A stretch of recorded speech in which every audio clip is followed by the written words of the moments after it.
On February 2nd of this year, NRA lost a treasured family member, Texas lost a proud son, and America lost one of her greatest heroes. Please watch this video.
Ladies and gentlemen, we're extremely honored today to be joined by Chris's brave and loving wife, Taya. Please give her a warm welcome.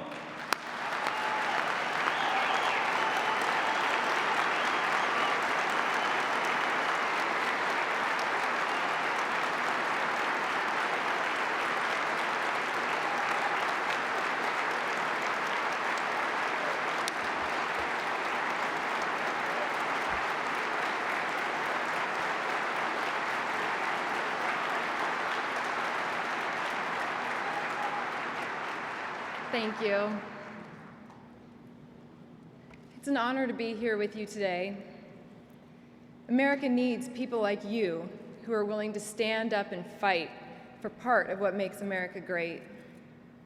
In the next few minutes, I want to share my personal perspective of what you are doing when you expend your time and energy to protect our freedoms. Not just those protected by the Second Amendment, but all of them. I'm sure you know the reason I'm here speaking to you today instead of my husband, Chris Kyle. I challenge anyone to tell me there isn't evil in this world. From the days of Cain and Abel, we know all too well there will always be evil. But that evil shouldn't take away our freedoms. In fact, the only way to defeat evil is by taking advantage of our freedoms. And so, let me talk about some sides of Chris you maybe don't know, and use his experiences to highlight why our freedoms and the responsibility to do good that goes with them are so important. First, promise me that you will not think of Chris solely as a hero. He wouldn't want that.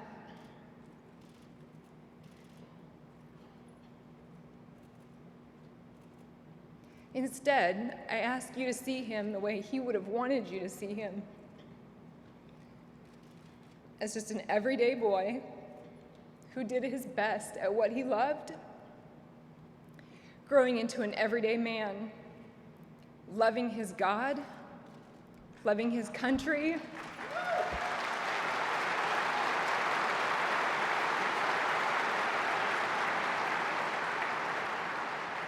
and loving his family.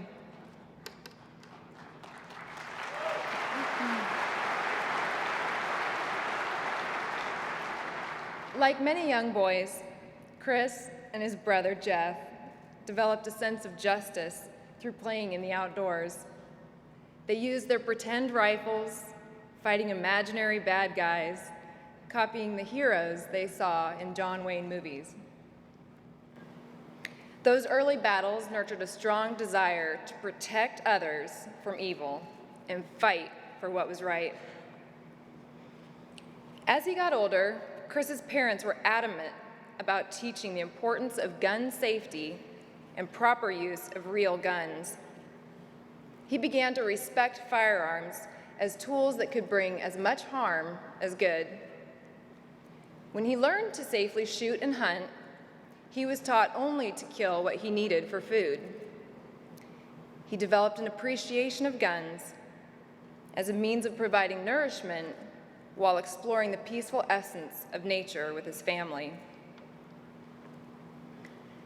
Chris grew up to be a fine cowboy, and a handsome one at that, if you don't mind me saying.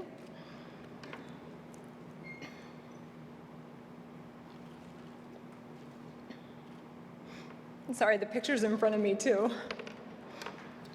He won championship buckles in rodeos and worked for several years on ranches. His guns were once again a tool to provide food for a happy, albeit broke, young man. Importantly, his guns were also a way to protect himself and the animals in his care from predators ranging from rattlesnakes to coyotes. While many people knew Chris as the American sniper and appreciated his ability with a gun, far less people know that Chris only wrote that book because other people were going to write it about him, and he felt proper credit wouldn't be given to those he served with. He also knew he could be portrayed as something he wasn't. By writing it himself, he could stay true to his self-effacing, humble nature while still giving credit to others. He also said countless times that while publishers and some parts of the public are impressed with numbers of kills, that number did not interest him.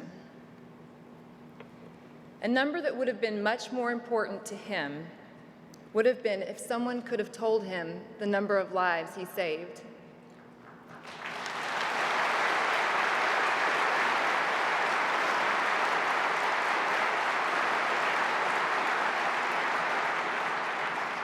Saving lives was the only motivation he had.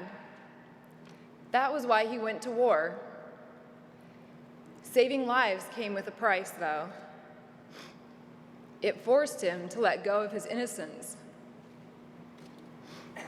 But he dug a little deeper and loved his fellow man enough to take on the immense responsibility of using his gun, the only effective tool he had, to stop the evil coming at them.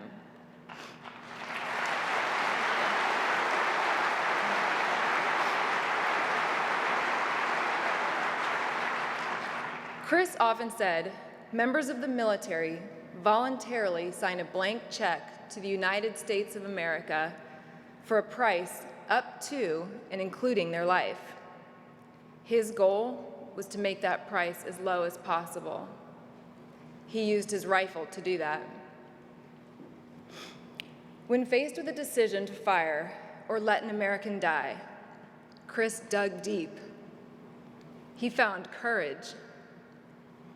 He was able to use his weapon to save lives of those he was sent to protect.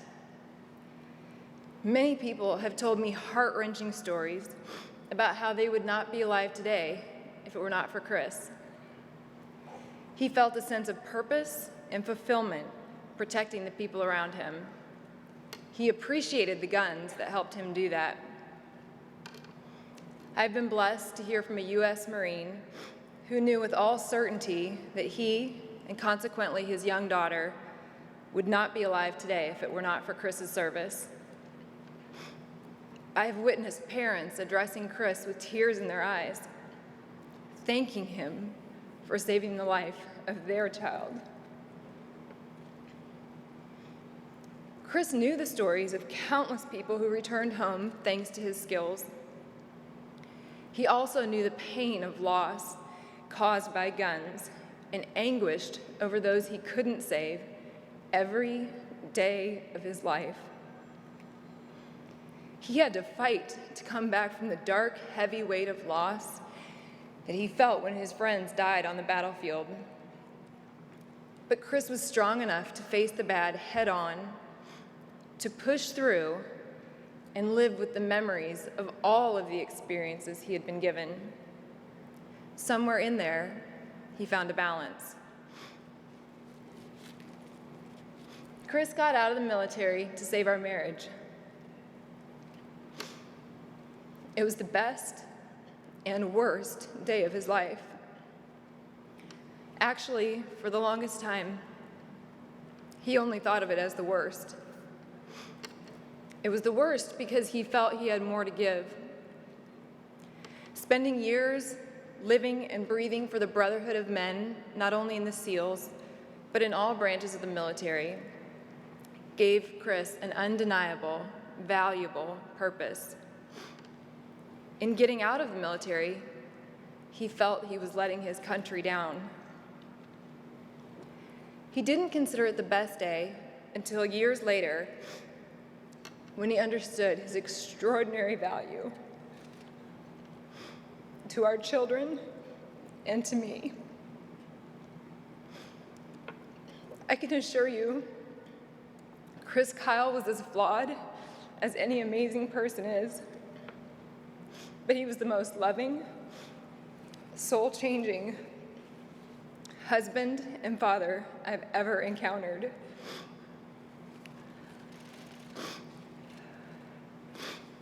Chris's heart never left the military, though, and his drive to serve never waned.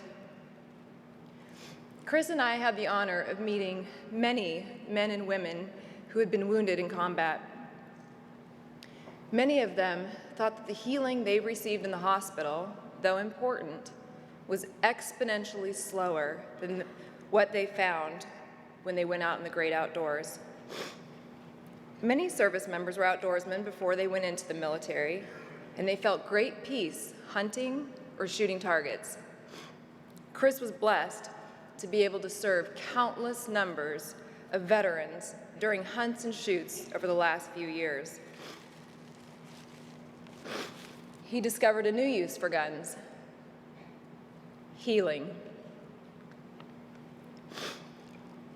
On January 28th of this year, Chris said, "I would love for people to think of me as a guy who stood up for what he believed in and helped make a difference for veterans. You know, someone who cared so much about them that he wanted them taken care of." Well, Chris, well done, babe. You did it.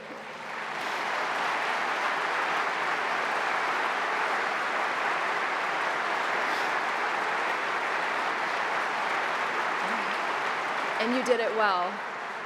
Thank you. To all of you in this room, thank you for doing the same as you fight for the rights of all of us, including our veterans.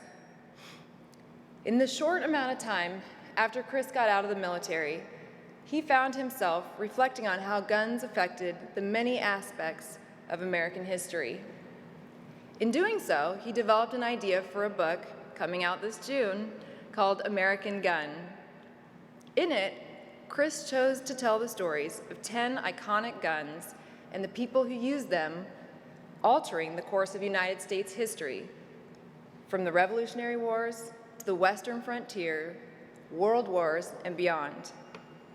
As I helped finish American Gun after his death, I reflected on how they have played a role in my life, too.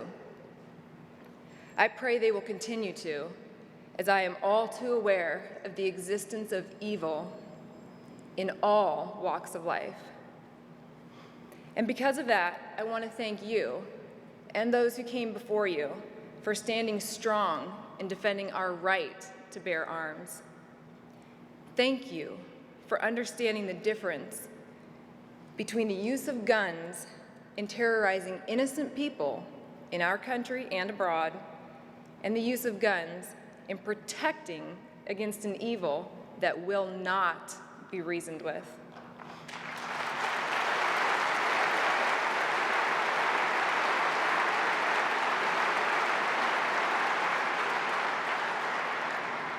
I will continue to thank you for standing up for the hardworking American families and children when I watch my own children play good guys versus bad guys. When my children and I eat a dinner of venison, elk, and even oryx Chris left us with, I will lift my glass in a toast to you. When I watch an Old West movie or a rodeo in Fort Worth, I will tip my hat in thanks to you and your willingness to protect the American way. When I see a military member, I will thank them, and I will do as Chris wanted us all to do. I will take action to care for them, all the while saluting you, who have helped them maintain their ability to stay strong, empowered, and protected even after they have been wounded. And when I see a gun used in an act of pure evil against someone who's defenseless, I will remember long before guns, people have tragically hurt and killed one another.